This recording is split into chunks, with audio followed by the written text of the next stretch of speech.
Good morning, Bucknutters. It is Thursday, September 7th, 2023. I am Dan Rubin. This is the Bucknuts Morning 5 and Change. Got a great show planned for you today. Of course, Bill Kurelic and Mark Porter are here to take you up and down the recruiting trail before we get into Youngstown State. But first, this show is sponsored by BetterHelp. Do you ever find that just as you're trying to fall asleep, your brain suddenly won't stop talking? Do your thoughts start racing at night before bed? Or at other inopportune moments? It turns out one great way to make those racing thoughts go away is to talk them through. Therapy gives you a place to do that, so you can get out of your negative thought cycles and find some mental and emotional peace. My thing right now is I'm dealing with there's no sound in my house because my children are pretty much gone and it's depressing. But therapy empowers you to be the best version of yourself, something most of us are trying to achieve. If you're thinking of starting therapy, give BetterHelp a try.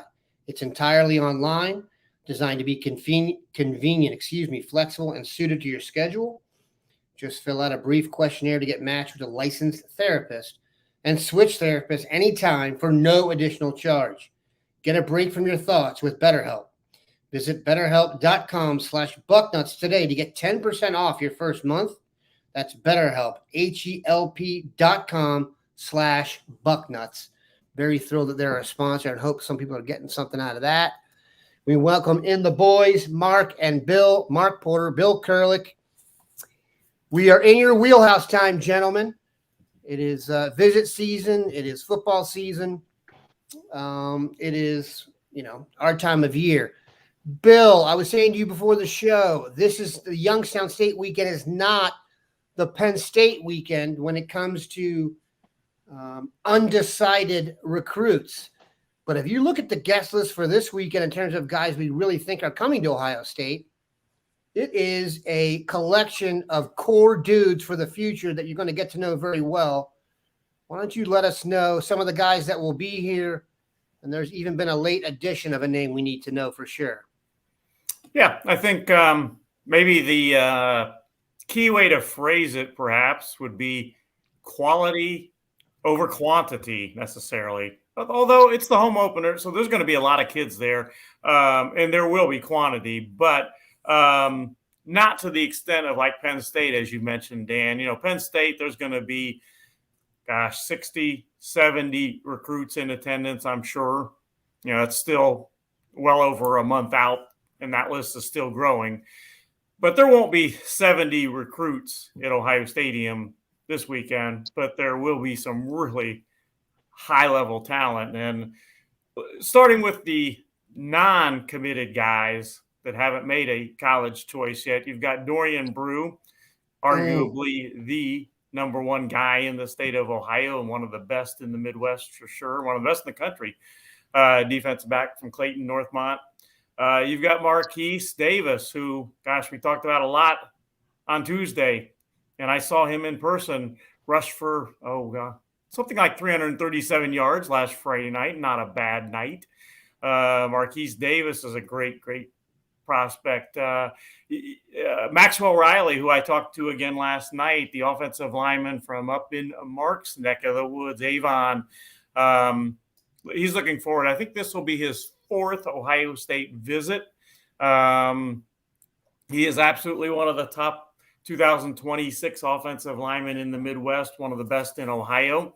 He's looking forward to getting back to Ohio State. Like I said, I think it's his fourth time to visit Ohio State. And then the new addition you mentioned, Jabari Brady, country's number 2 2026 wide receiver. He's making the trip from Florida for another Ohio State visit. So at the top of the list, and then you get to the commitments, and you got to say that usually commitments visiting Ohio State are not a big deal. Well, that's not the case this weekend.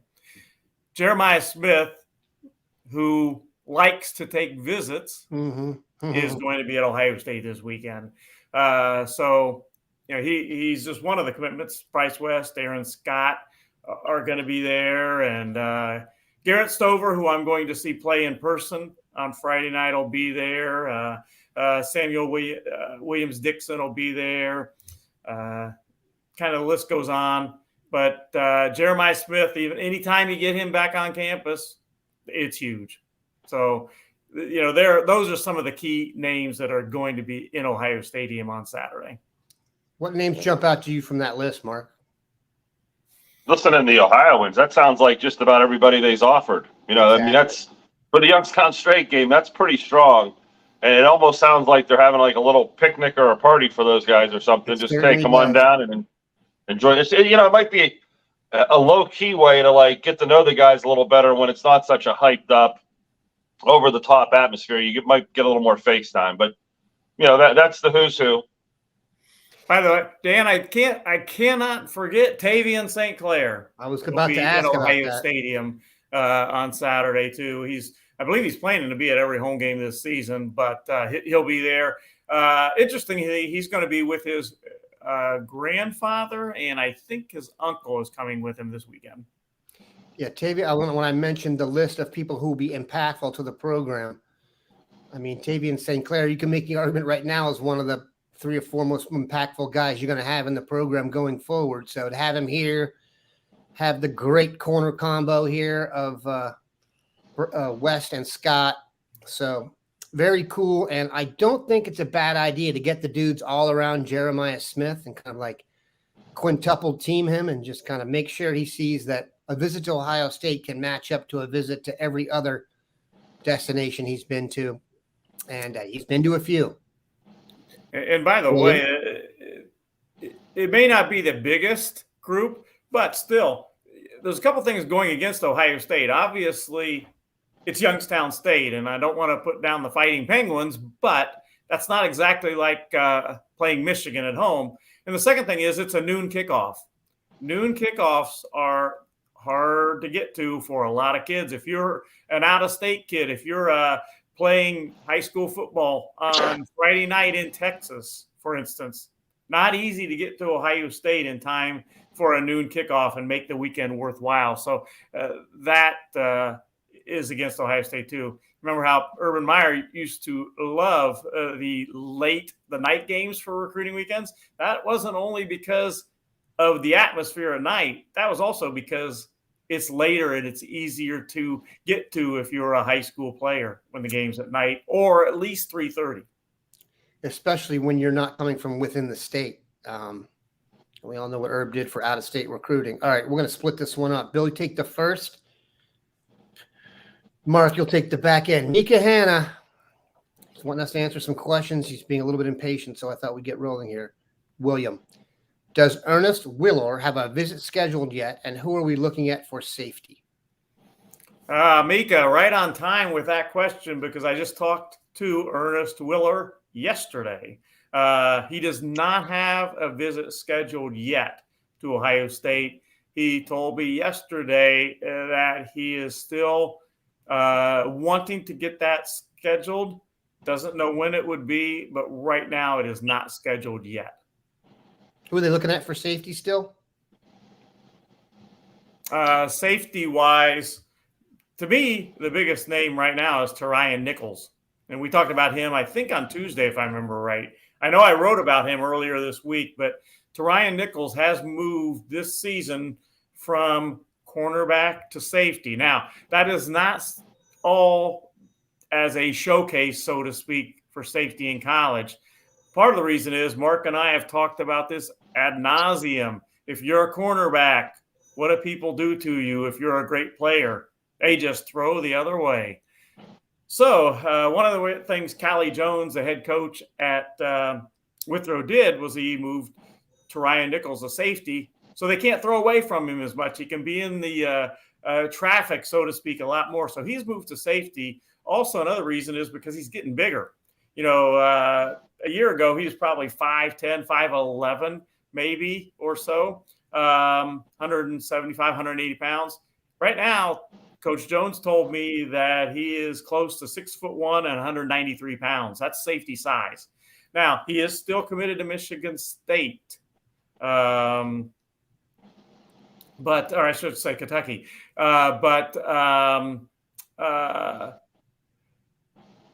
Let me put it this way. Ohio State is Ohio State. So Perry Eliano is talking to Ryan Nichols, and I would not rule out by any stretch of the imagination, again, a a possible official visit for Ryan Nichols yet this season. And again, I think I said mistakenly, Michigan State, he is a Kentucky commitment to Ryan Nichols. That feels like it should be on a T-shirt. Will we regret not offering Coy Beasley, Mark?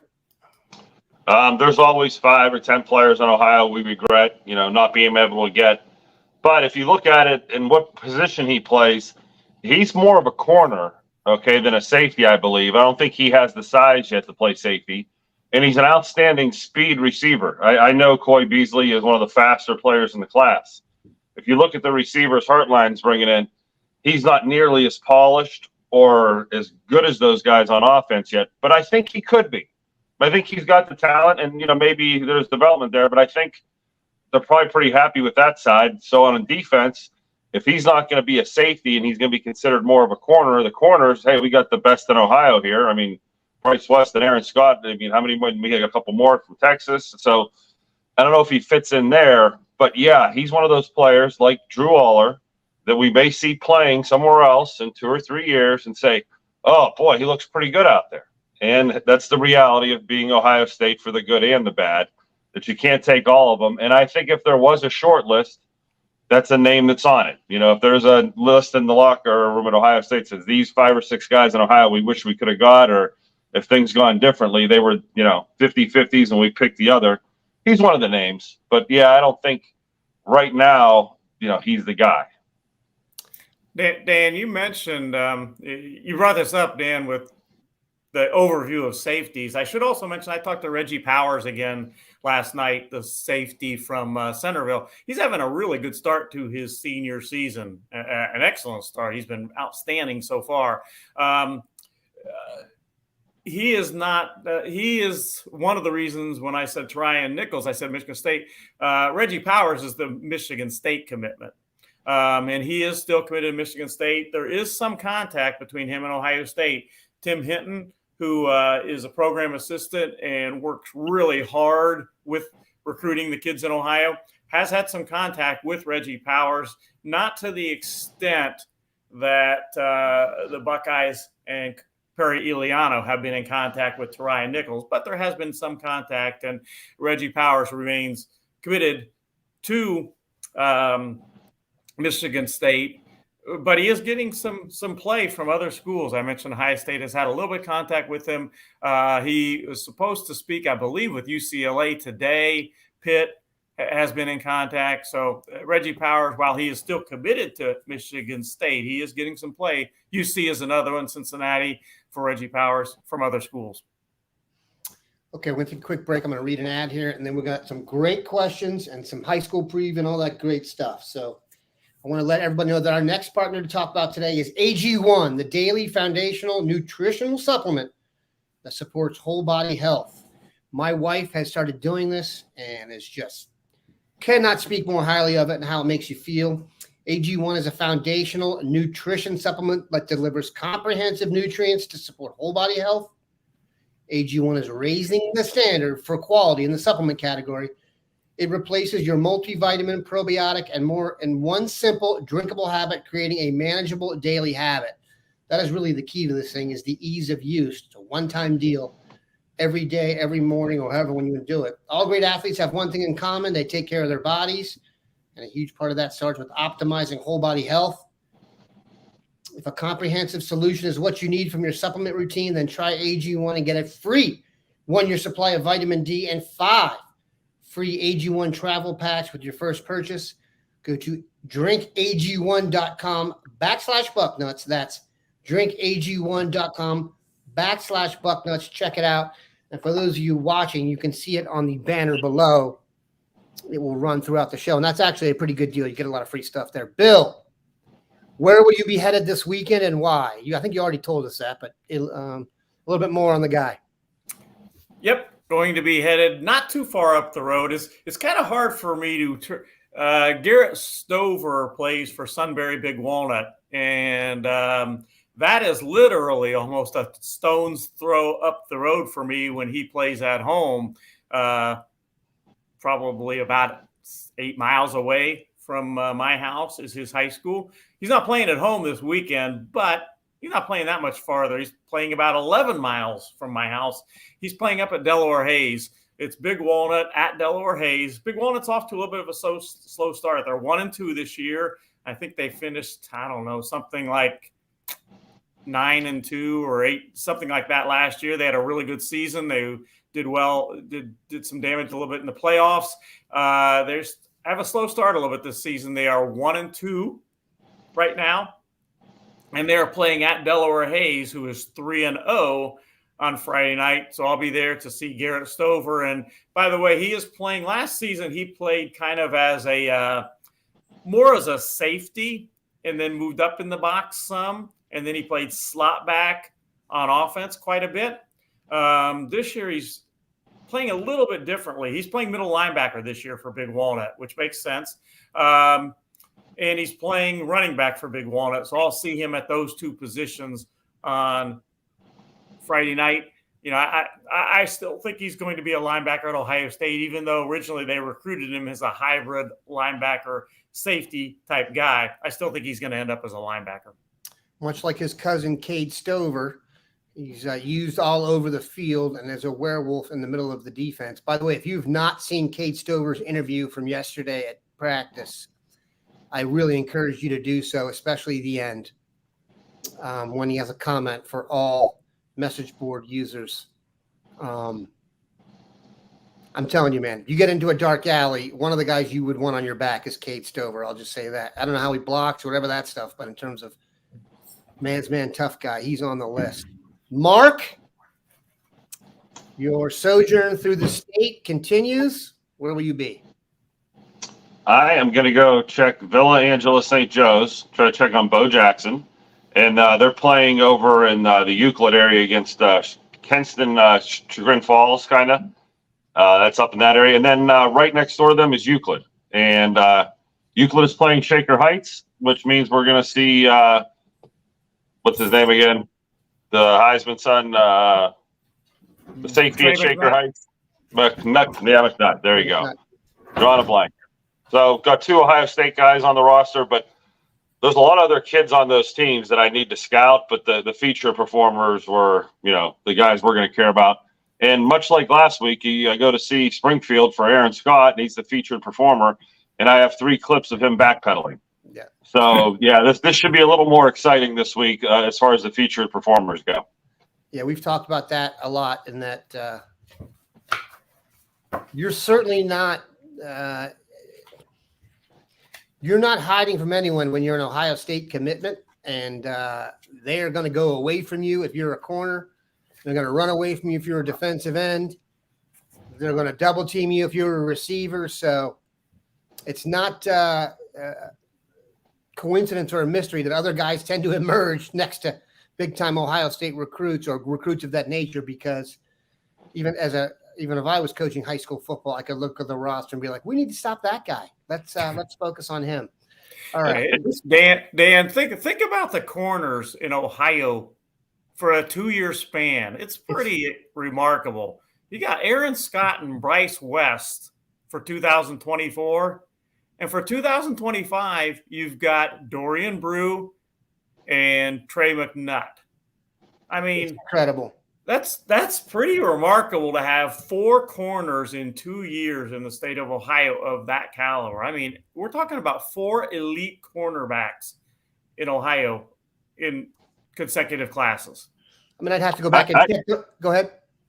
I haven't seen McNutt at corner yet. I've just seen him at safety, so I'll be interested to see if he's made that transition or not. But yeah, it is rare. And, you know, even when I'm watching the Springfield game, I'm like, can we put Aaron Scott in on offense for a few plays? I mean, can we give this 5-star athlete on this field something other than to stand over there and just backpedal all night? It's like the biggest waste of talent I've ever watched. You know, I know these receivers on offense are good and you like them, but you have a 5-star beast over there, and he just stands here half the game. So it's tough to watch sometimes. I'll tell you what, if you put him on offense and put him in motion, I would expect him to draw a crowd. No one can come up with something like that. Who's the offensive coordinator at Springfield? Actually, no, it is. You know, and I hate to, yeah.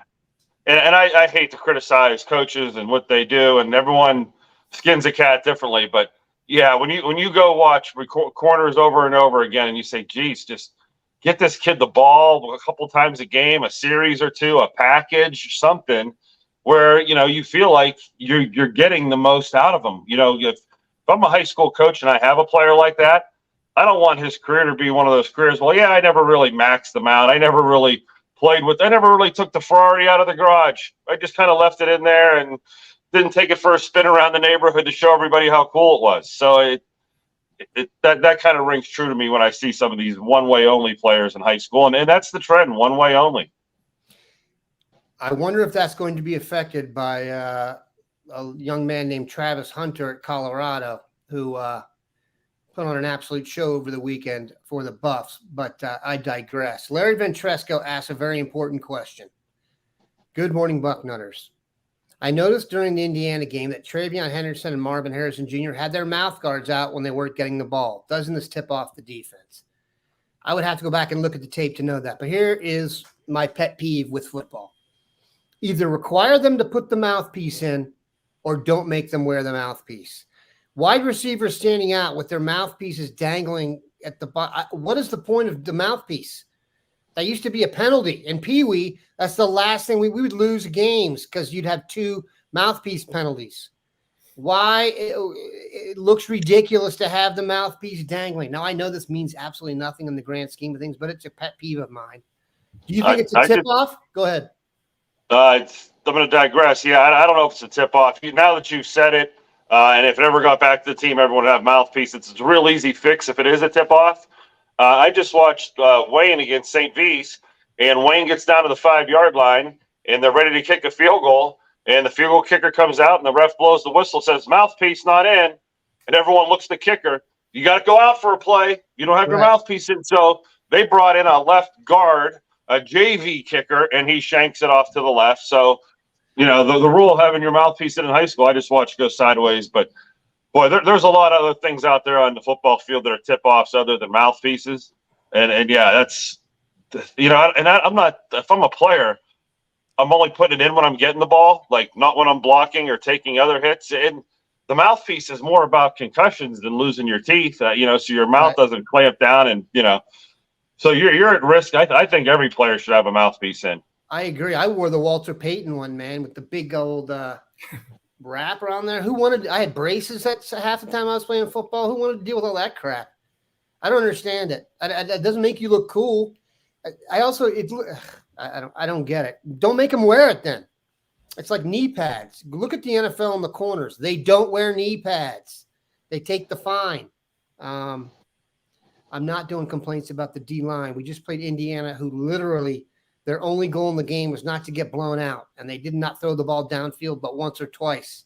You're not going to be able to get sacks if the quarterback does not drop back. That's kind of a symbiotic relationship here. All right, Mark, we're right back in your wheelhouse. Might be too early for this, and Bill, weigh in if you feel the need. Doug Shepard asks, of the high school games you have watched this season, how many players have improved so much since their junior year they could get an Ohio State offer? Mark, is it even possible to do that? Oh, yeah. And that's what the whole thing's about, is that sophomore to junior year jump. And there's a lot of kids making it. The kid at Wayne I saw, Kamari Murray, the 6'6", 210-pound tight end, a year ago he looked like a receiver, and now he looks like a tight end. And it's a shame he hurt his knee the night I saw him, but he made a huge jump. The tackle from Trotwood Madison, Jameel Atkins. Last year, I think I said Tuesday, they had him listed at 6'7", 250. As I was looking him up this morning and breaking him down and watching some tape, 6'9", 310 is how he's listed. Okay? Yeah, I don't think he's 6'9", 310. Okay? But he's not the 6'7", 250 they were listing him at, a year ago. So there's 50 pounds and 4 inches on a guy.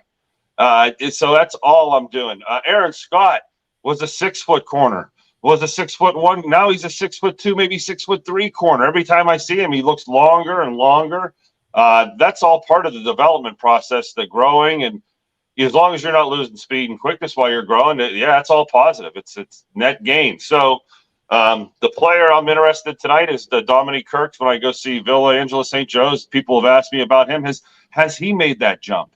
I watched Brandon Caesar from Cleveland Heights, and I was watching his tape.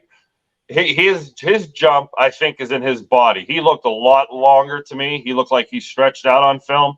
I put him in the puppy dog with the big paws box right now. He's flopping around out there. It's not a finished project, but the progress he made was all body-wise, I think. And I don't know if Bill can attest to that, but I thought he looked much longer than 1 year ago. In fact, he wasn't playing a year ago, so not everybody saw him on the field. So I think there's a jump. Yeah. Recruiting is fluid, if nothing else. If you grow into a guy who can contribute at Ohio State will take you no matter when that is. There's no clock running on these dudes. Guys grow at different levels, and shoot, if you went through the ages of everybody, I think we'd probably be surprised who's in what grade anyway. So people grow at their own level.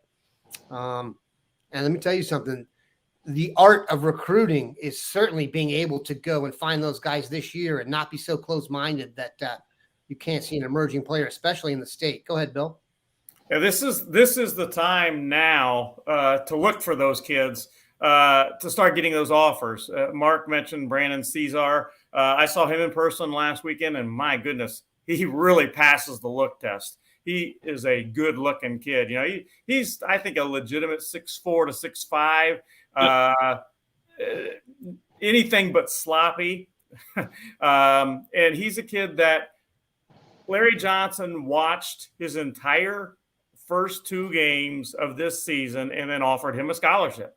Larry Johnson told him, I just got done watching every play of your first 2 games and I'm offering you a scholarship. So it's usually somewhere 2, 3, 4 games into the season that those offers start coming in particular, because the college coaches watch those first 2, 3, 4 games of the season and then get those offers. And I might add that when I was at that Cleveland Heights game last weekend, I saw none other than the esteemed Mrs. Porter working on the sideline. And I do mean working. She is going up and down that field working for scoutingohio.com. So She's unable to keep up with Marquise Davis, though. So she needs to work on her quicks. Yeah, it's not 50-50 around here. It's more like 70-30 her. So secret's out. I'll go with 80-20. This is a question I think everybody watching the Clemson-Duke game came up with an Ohio State vibe. Any way Ohio State could flip Sammy Brown from struggling Clemson. Boy, Dabo would love to be in Ryan Day's spot today. I can tell you that much. He is taking it from all sides. And there are some real concerns when you look at Clemson. I'm trying to think of a parallel. Can you imagine if Ohio State lost to the Duke of the Big Ten in that fashion? Whoever said Bucknuts would melt, they are correct. William, Sammy Brown is the freak of all freaks. 24/7 did a feature on guys of this nature, and he's a state champion wrestler. He runs the 400 in record time. He's an incredible running back, an incredible linebacker, and he has a blonde mane that Quinn Ewers looks at and just wistfully dreams about. Your thoughts on whether Sammy Brown will be up for grabs should Dabo and the Tigers continue to struggle? Man, my thoughts are a couple things. I have not heard anything along the lines of that Sammy Brown is now reconsidering his commitment. He was pretty, he made that commitment pretty early and pretty forcefully. He was pretty sold on Clemson. Now, having said that, I've always used this statement. I never say never in recruiting. Things can and do change. But my other thought is let's give it more than one game. That did look bad, no question about it, what Clemson did on Saturday. But if they run off, and I say if they run off a bunch of wins in a row and look impressive, then things change completely again. So let's give it more than one game before we start putting Sammy Brown at other destinations. But again, I have not heard that he is really actively looking around. Not to try and catch you off guard here, Mark. How does the offensive line class look in 2025 in the state of Ohio? They do have at least one offer out that I know of, in Carter Lowe from up in Toledo. but the rest of the group is as impressive as 2024. Well, I'm going to give you the exact guys right here. 2025. Okay, and offensive line. I always hate to leave somebody out. Carter Lowe and Jaden Clark are my top two guys. And Carter Lowe, we've offered. Jaden Clark is an offensive tackle from Northmont. So if Dorian Brew's in the house, I would wonder if Jaden Clark is coming along with him, because he's a heck of a prospect. I think he was one of those kids that, like you say, could make a jump from sophomore to junior year. On my list, I kind of predicted him to make that jump. You know, a little bit raw, but I think I see what I wanted to see. A couple other guys, Jameel Atkins, the kid I just saw, Trotwood Madison, just checked on him. I do not think he's a Buckeye level player right now. I don't think he's strong enough. I think he's a good enough athlete. I was hoping he'd be like Emil Wagner from Wayne, but he is not that yet. But he's definitely someone I'm going to keeping an eye on because of the upside there. Tucker Caddis from St. Xavier, Jake Cook from Westerville North. Jake Cook was a kid a freshman year at the Ohio State camp. He was getting offers. He was one of the earlier guys on the radar. He has thinned out. I think the baby face is leaving a little bit. Tristan Kyle's another one over at Lutheran West up in Cleveland, another 6'7", 6'8", long kid, and he'll be another guy I check out. But those are the guys that were leading the class that have the body style of Ohio State. Now, I know there are linemen that are popping up that didn't play last year that I have to check out also, you know, sophomores without film. But that's a pretty good list for me. And if you're me, that's in the next 6 weeks who you have to see. Bill, thoughts? I think Mark hit on the guys. In fact, he hit on a couple that I would not have mentioned yet, because that's what he does. And I kind of concentrate on the guys that I know Ohio State is going after. And I would agree that you've got Lowe and you've got Clark from Clayton Northmont at the top. Thomas Ridley, not the former Oakton quarterback, unfortunately. In the past, have either of you seen recruits reverse their decisions to commit based on the Buckeyes' mediocre play on the field? I'll take the mediocre in air quotes there, but Bill, have you ever seen a recruit say, you know what, Ohio State just isn't good enough for me, I'm backing out? Well, gosh, I've done this 36 years now, so yeah, I mean, that's over a long period of time, and there have been some reversals, but it's not often. I mean, based on how Ohio State is doing on the field, that kids change their mind, because Ohio State's usually doing very well on the field. So, but yeah, I mean, if you do this long enough, you're going to see just about everything. And mediocre at Ohio State means they lost a game or two that year. Doesn't mean that was like a 6-6 year, and you know, so yeah. And I think if a recruit flips, it's to go to a situation where they have a clear path to play, or there's not a log jam at the position. That's usually, or geographically, they go back closer to home. I think those are the number one flipping reasons that I see. All right, let's ask a couple more questions. Mika Hanna's on it. Tucker Caddis and Raphael Green. I heard you say Tucker Caddis. Yeah, Raphael Green's one that he plays for Winton Woods. I think he has too much weight on his body right now, and he is not explosive enough. He's big enough, and he's powerful enough, but and every time I see him, he does get better. So I would put him in that box of there is a chance, but just like Jameel Atkins, I don't think he's Ohio State level explosive yet, movement skills. I think he does have the size. If anything, he's going to be a road grading guard down the road where he just blows guys off the ball. But tell you what, where that kid came from a freshman to where he is now is night and day. So hats off to him for really putting the work in to get that weight trimmed off. Okay, one for Mark here, and then we'll finish with one for Bill. Latest on Sam Greer and Max Riley. Cody obviously likes offensive line. Sam Greer is the Akron Hoban stud, and Max Riley you've had plenty on, but can you give us the latest, Mark?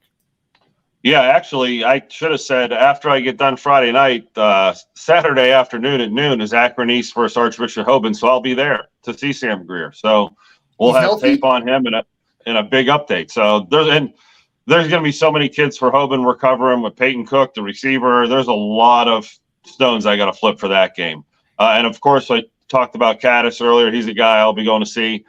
St. X will be a game that I save for later in the year. They're usually a playoff team, so if I don't catch them in the regular season, I'm usually pretty good seeing them week 1 or 2 of the playoffs. Is Greer healthy, do you know? It feels like every time we talk about him, I'm wondering if he's going to play or not. One of the things I do today is my health checks. So when I send out my emails to coaches, hey, I'm coming to see, hey, is Trey McNutt healthy? Yeah. You know, has he been practicing all week? It's almost like a fantasy report. Like it's more like the NFL report. Yeah. Yeah, if you're Travis Kelce, we don't know if Travis Kelce's going tonight. And it's kind of like, hey, can you tell me if he's going to – I remember we did this with Bo Jackson last year. And coach would say, yeah, he's going to play. And yeah, he's going to play if we're in a competitive game and we need him, should have been the way that was stated. And I think when you have a player who's dinged, that sometimes they play him, and once there's a 2-possession lead, he's done. You know, like I'm not risking his health anymore. So picking these games and making sure they're healthy. But let's leave that till next week, and maybe I'll have visual proof of life of Sam Greer playing. Yeah, I might add on Sam Greer that he did get injured and he has been out, which is one of the reasons saving my Hoban game.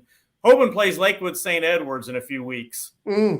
That is going to be quite an interesting game for going to see recruits, and I'm going to go to see that one. I believe that game is in Massillon at Paul Brown Stadium, but irregardless. Lakewood St. Edward and Hoban, and Sam should be 100%, I hope, fine by then, as well as all the other stars at Hoban and the guys at Lakewood St. Edwards, and that is going to be quite a ball game. Yeah, speaking of St. Ed's, they actually opened the season, as we talked about, with 2 ranked D.C. area teams. Good Counsel was number 1 in the Washington Post top 20, and they whacked them. And then they played a team called Rock Creek Christian. We discussed how that I had never heard of that. That sounds made up, but it's actually a real school.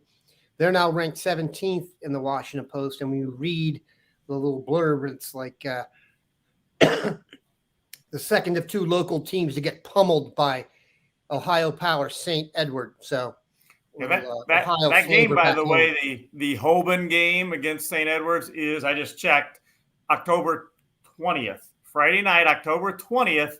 And we have a kind of a big game the next day. Saturday, October 21 is Penn State and Ohio State. So what a weekend. I'm going to see Hoban and St. Edward on Friday night, and then we have Penn State. That is one of the reasons the Armstrong brothers can't go to many Ohio State home games this year because they almost always play on Saturday. Definite advantage that they are playing Hoban on Friday night that weekend, and they can get to the Ohio State and will be at the Ohio State-Penn State game to help with Buckeye recruiting.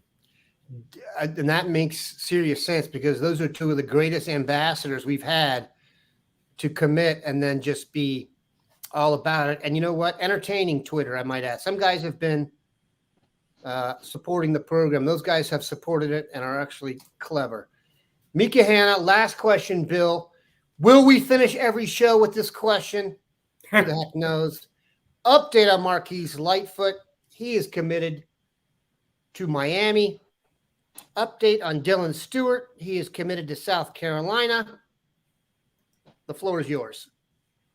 I still think it's going to be hard to flip Dylan Stewart for Ohio State or anybody else.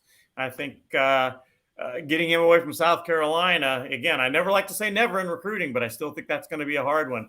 Lightfoot seems like every time I talk to him or the people around him that he seems a little bit stronger even for Miami, but I think that's the better chance if a flip is going to happen.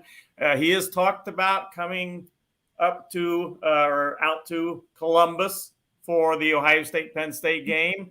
We'll see if that happens. They don't really like overall the kids at that school to visit other schools while they are committed to a different school. That's kind of frowned upon a bit at Marcus Lightfoot's school.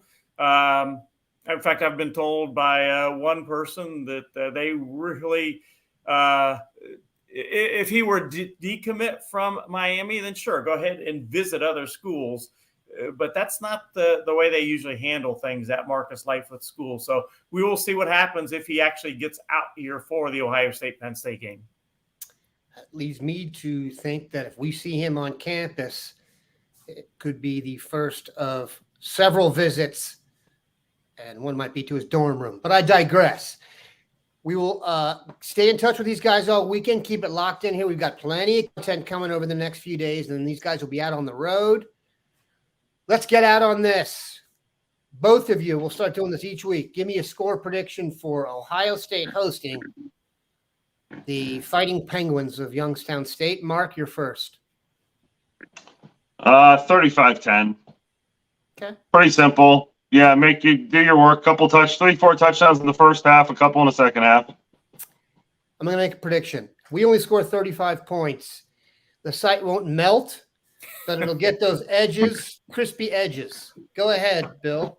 Yeah, you know what? I got to walk around Youngstown too. I can't go say 77 to 2 and walk around here. Yeah, that's not a good sign. Yeah, I mean, I'd actually like to see Youngstown score 17 just for keep my grace is good around here. If we stay here longer, it'll be 24. Go ahead, Bill. Yeah. Marcus stole my thunder a little bit. I was going to say 45-10. You said I think 35-10. So you took my 10 points, but I'm going to up you by 10 on the Ohio State side. I'm going 45-10. My prediction will be in the Bucknuts staff roundtable that comes out, but whoever gives up that touchdown that you guys said is going to be getting slammed on the front row. We know that. All right. We appreciate you guys stopping by. Enjoy the football. The NFL returns tonight, so we should all be a little bit more mentally solvent going forward. And I mean you, Bucknutters. Have a good one.